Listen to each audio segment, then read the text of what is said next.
दोस्तों नमस्कार। मैं एक बार फिर आपके सामने एक छोटी सी कहानी लेकर हाजिर हुआ हूँ और मेरा विश्वास है आप इस कहानी में से ज़रूर कुछ सीखेंगे। तो चलो कहानी शुरू करते हैं।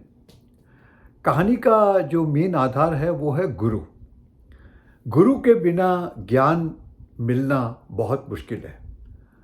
जीवन के हर क्षण में, हर मौके पर आपको गुरु की दी हुई शिक्षा हमेशा याद रहेगी। एक आश्रम की बात है। एक आश्रम में एक वृद्ध गुरुजी थे।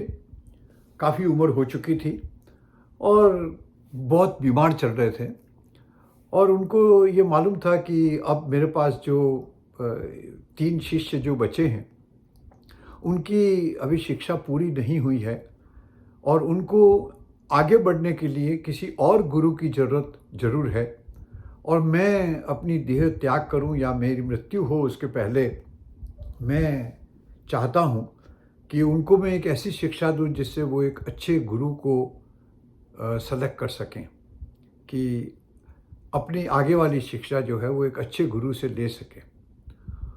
तो उन्होंने उन तीनों शिष्यों को बुलाया और बुलाकर कहा कि देखो, ये मेरे पास और कुछ है नहीं, मेरे पास ये 17 गायें हैं और इन 17 गायों को तुम्हें मेरी मृत्यु के बाद डिस्ट्रीब्यूट करना है अपने आप में।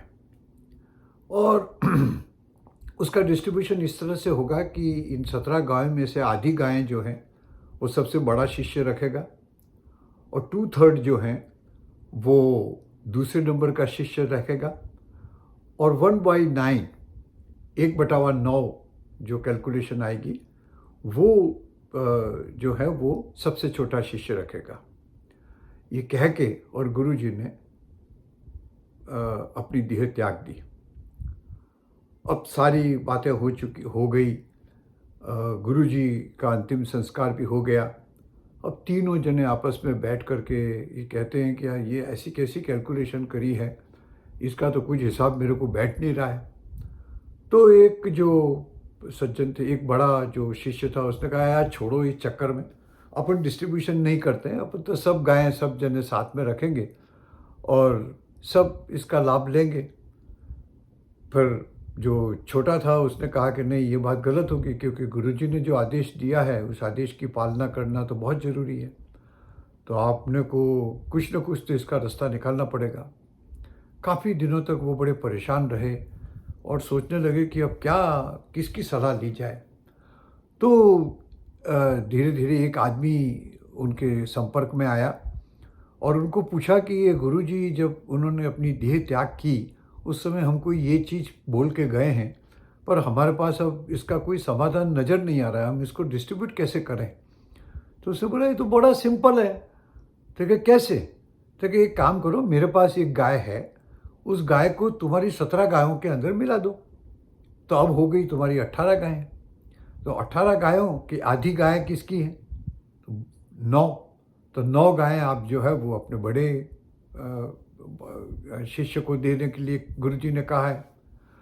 और 2/3 हैं उसकी, 9 की 2/3 जो हैं वो 6 गायें आपको दूसरे नंबर के शिष्य को देने की है और 2 गायें सबसे छोटे शिष्य को देने की है।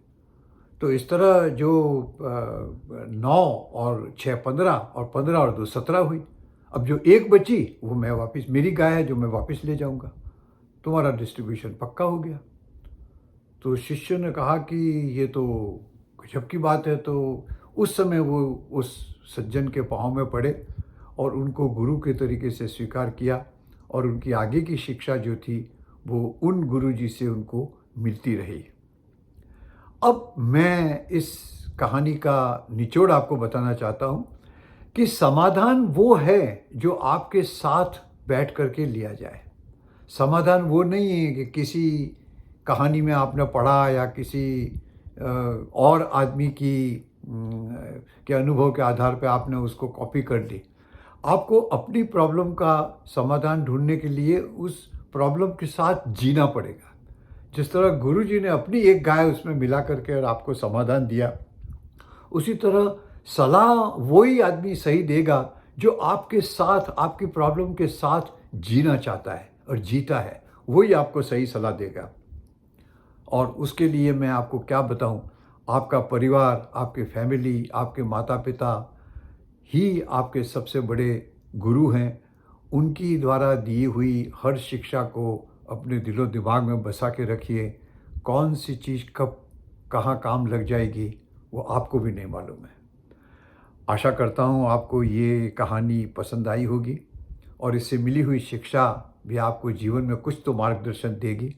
इसी विश्वास के साथ मैं आशा करता हूँ कि आप ये कहानी अपने दोस्तों के साथ, अपनी फैमिली के साथ शेयर करिए। Thank you very much. God bless you.